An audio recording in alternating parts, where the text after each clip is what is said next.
On August 2, 1975, in Renton, Washington, Ingrid Marie Ron Seville came into the world. She was the only child of Georgia Boss, her dedicated mother, and the only close family she had. Ingrid spent her teenage years in Tucson, Arizona, graduating from Canyon del Oro High School. After getting her diploma in 1993, she went on to study nursing at a local university, earning her bachelor's degree 4 years down the road. Roughly 3 years after college, Ingrid moved back to Washington, and that's where she met Philip Line. The two fell in love, eventually got married, and she took his last name. From then on, she was known as Ingrid Line. Soon after, she found her greatest joy in motherhood, with the arrival of her first daughter, Reese. She later welcomed 2 more daughters, Brooke and Noelle, each born 2 years apart. These girls became the center of her world.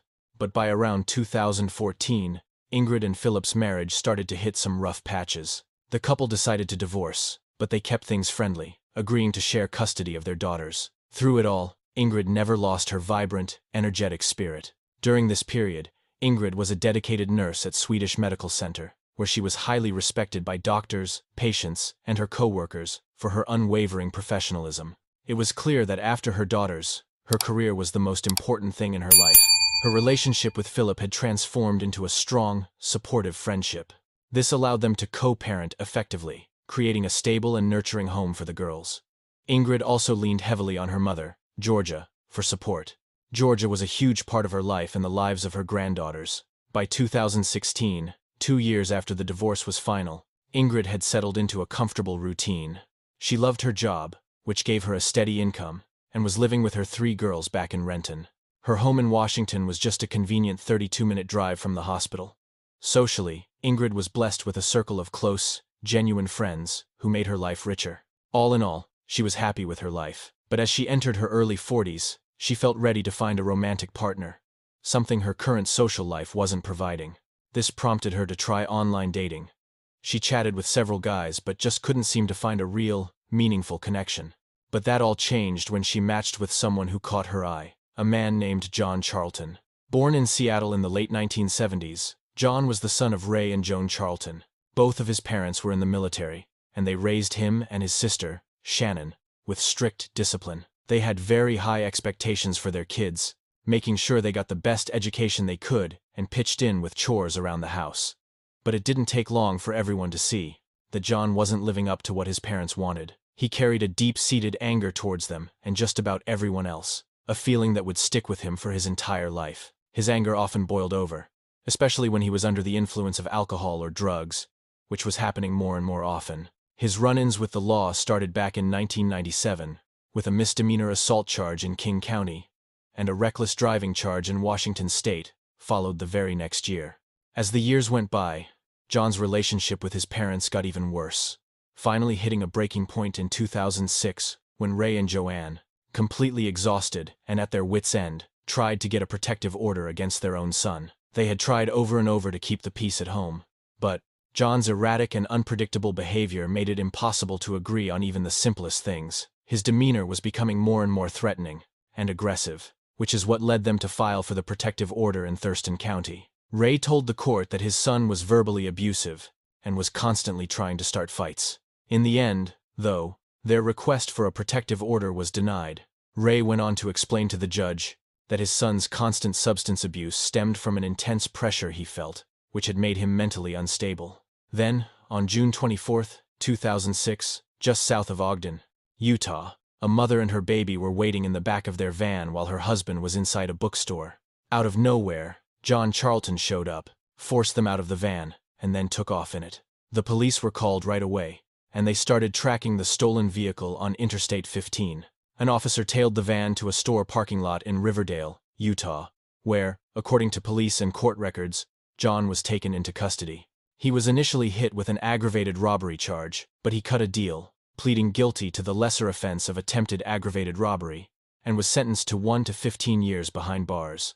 However, John ended up serving only about 21 months of that sentence and was back on the streets by June 24, 2008. It didn't take long for him to add to his rap sheet with a felony robbery conviction in Montana and a misdemeanor assault in Idaho, which landed him back in prison for roughly 3.5 years. He was released in 2012, and from that point on, the details of his life become much more vivid.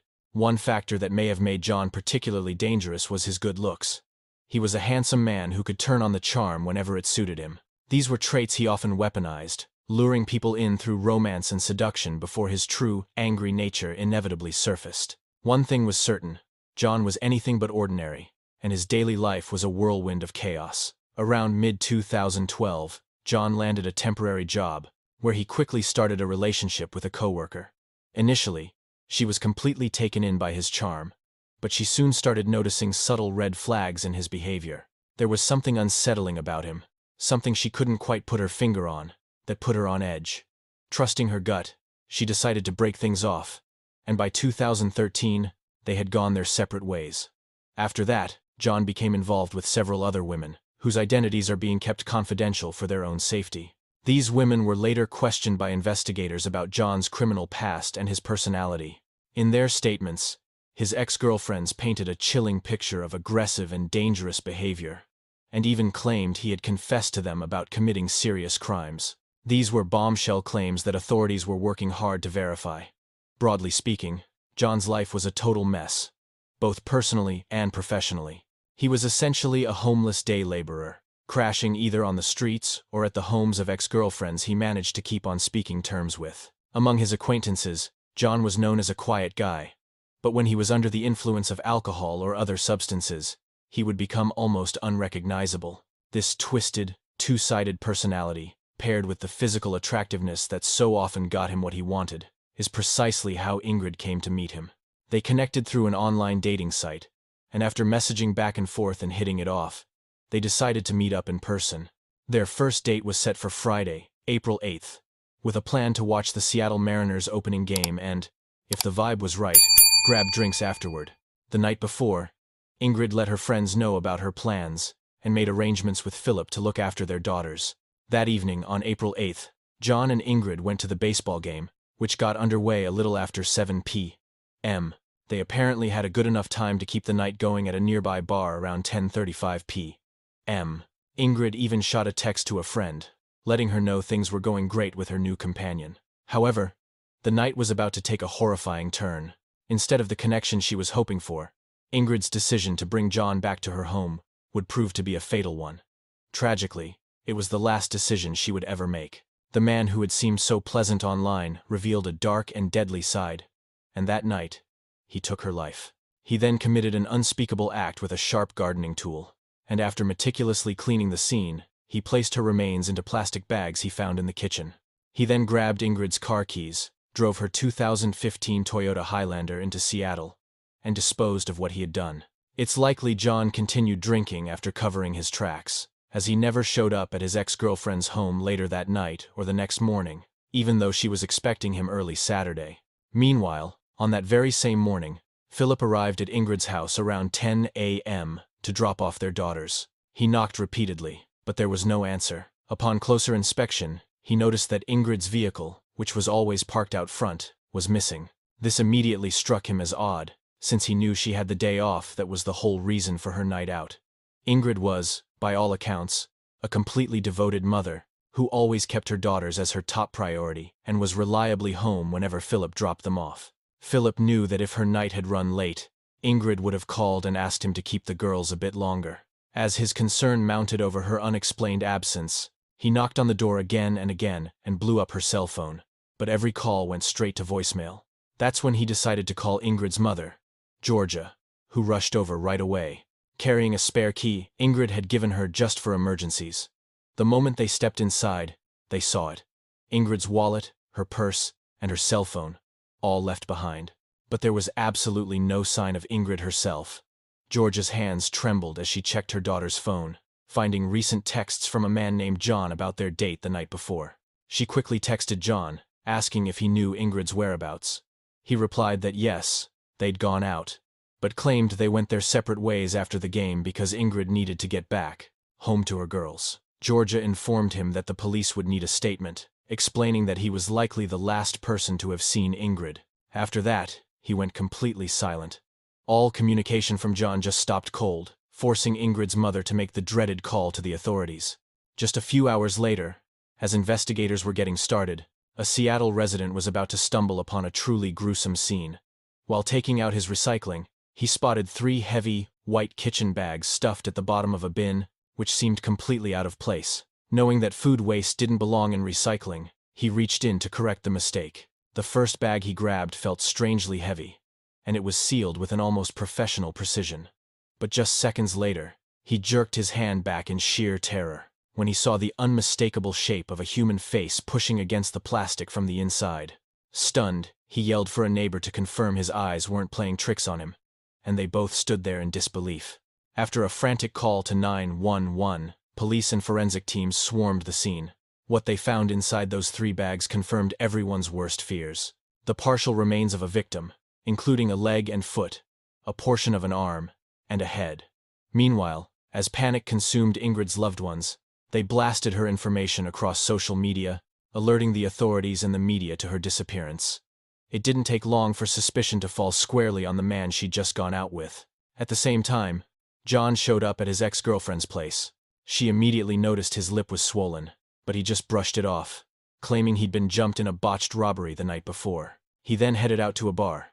As this was happening, Seattle PD got word that their colleagues over in Renton were working a missing persons case, one that was already blowing up on social media. That crucial piece of information was all authorities needed to start connecting the dots. By matching the photos circulating online with the remains they had recovered, they made a positive identification. The victim was Ingrid. A search warrant for her home was immediately issued, and a meticulous search of the property turned up a nearly empty box of garbage bags, the same kind found at the crime scene. Traces of blood were also discovered down the bathtub drain. But the most chilling piece of evidence was a pruning saw, tainted with blood and human tissue, left leaning against the bathroom wall. A look at Ingrid's computer confirmed she had bought tickets to the Mariners game. And given his connection to Ingrid as her ex-husband, investigators first looked at Philip as a person of interest, knowing that ex-husbands can sometimes hold a grudge. However, he was very quickly cleared. Ingrid's car was finally found in downtown Seattle on the night of April 11, 2016. Forensics lifted 3 clear fingerprints from under the driver's side door handle, and inside, they found more of those same white garbage bags. With the evidence mounting, officers brought John in for questioning. His online dating profile seemed to indicate that he wasn't looking for anything serious, but that was hardly a crime. On the surface, he just seemed like a regular guy. But when they asked for his address, just to make sure they could find him later, John admitted he was essentially homeless. Detectives noted he became visibly uncomfortable when Ingrid's name came up. He claimed that after the baseball game, he and Ingrid had taken a bus back to her place. He hinted that things might have gotten intimate, but then claimed he couldn't be sure because he'd blacked out from drinking. He also made a point to add that Ingrid didn't want him to meet her daughters, and claimed she had dropped him off downtown.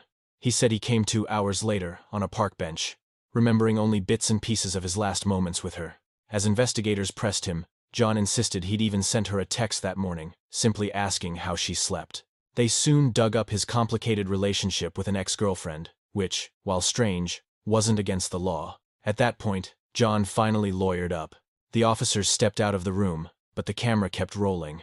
And if they thought his behavior was odd before, what he did next sealed the deal. The footage caught John balling up his sweatshirt to use as a pillow before taking a nap right on the floor. The investigation's next move was to interview John's ex-girlfriend, who told them he had shown up later than planned that Saturday, and she'd noticed his lip was busted. While that detail definitely raised some eyebrows, it wasn't a total shock to investigators, who had already clocked the scrapes on his head and the scratches on his chin, chest, and arms. Fingerprint analysis soon confirmed that the prints all over Ingrid's car were a match for John's. As a result, on Monday, April 11, 2016, John was hauled before a judge who set his bail at a staggering $5 million, an amount he had no chance of paying. He was immediately detained as the prime suspect in Ingrid's murder. Several of John's old friends and ex-partners began coming out of the woodwork to cooperate with law enforcement, and a massive search for the rest of Ingrid's remains was launched, pulling in the FBI and other regional agencies. Due to the heinous nature of the crime, John was appointed a public defender, who argued that there was no direct forensic evidence or expert testimony that could definitively tie him to the murder. However, on Tuesday, April 12th, the judge wasn't buying it and found there was probable cause to hold him on a charge of second-degree murder. That same evening, Hundreds gathered near Ingrid's home, holding a vigil to honor her memory. Those who knew her spoke about what an incredible person she was, and friends described the pain of her loss as a wound that would never heal. They stressed that the heaviest blow landed on her family, especially her mother and 3 daughters, who were completely shattered by the tragedy. The very next day, Wednesday, April 13th, the county coroner officially confirmed the remains belonged to Ingrid. The preliminary autopsy report listed blunt force trauma as the cause of death, though the exact date of the crime remained undetermined. 2 days later, a sanitation worker made another grim discovery, finding additional remains in a separate recycling bin. On April 18th, a man got a call from a neighbor, alerting him that a partial torso, distinguished by a pierced navel, had been found in his recycling bin. Since Ingrid had a navel piercing, this confirmed the remains were hers, providing another crucial piece of evidence for the trial. Police went back to Ingrid's home and began dismantling the plumbing, where they discovered more blood hidden away in the drain trap. They also used a chemical agent that reveals unseen traces of blood, which lit up the area and solidified it as the crime scene. Despite the initial findings from the preliminary autopsy, a more thorough examination by the forensic pathologist revealed even more disturbing details. Small signs of hemorrhaging were discovered in Ingrid's eyes, and marks on her neck confirmed that she had been strangled. Her body was then dismembered inside her own home. The toxicology report came back clean for any drugs, though her blood alcohol content was at 0.74. On October 2, 2017, in a King County courtroom, John pled guilty to first-degree premeditated murder. His guilty plea was the result of a plea bargain that ensured a much shorter trial, sparing Ingrid's family and the community the agony of a long, drawn-out, and traumatic jury process. However, this deal wasn't offered purely as an act of mercy, to ease the suffering of the victim's family. The plea also gave John certain strategic advantages. His sentencing hearing was held on January 5, 2018. John's parents were present in the courtroom, both to support their son and to acknowledge the unimaginable grief Ingrid's family was enduring.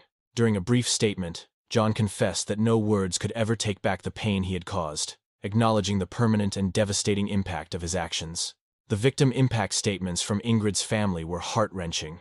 Philip blasted John for not just stealing his beloved partner, but also the mother of their children, mourning the motherly advice and precious family memories his daughters were now robbed of forever. He drove home the point that because of what John did, his daughters would have to navigate life without their mother's wisdom. A visibly shaken friend of Ingrid's then took the stand, describing the sheer brutality that John had inflicted on her friend, calling him a coward for trying to run and hide instead of owning up to what he'd done. When police finally cornered him, John's excuse was that he was too blacked out to remember anything he did. The judge, speaking directly to John in the courtroom, said that if the law allowed, she would have handed down a life sentence. Instead, she sentenced him to 27 years and 9 months behind bars, which followed the prosecutor's recommendation under a plea deal that avoided a lengthy trial. In the end, this was the maximum penalty allowed. Under the state's sentencing guidelines, a member of John's own defense team said they hoped his guilty plea and prison time would offer some measure of closure and peace to Ingrid's loved ones. The sentencing news triggered a major public outcry, with many people furious that John could potentially walk free by the age of 60. On top of that, John's refusal to give any reason for his horrific actions only made him look worse. No one else was ever charged in connection with Ingrid's case. Her tragic death has since sparked a much-needed national conversation about the very real dangers of online dating. In the meantime, Philip has devoted his life to the well-being of his daughters, fulfilling their mother's greatest wish. To help him, a fundraising page set up for the 3 young girls brought in an incredible $270,000. If you found this case as compelling as we did, make sure to hit that like button and subscribe to the channel. We drop new crime case breakdowns every night. Until the next case, stay sharp and always stay vigilant.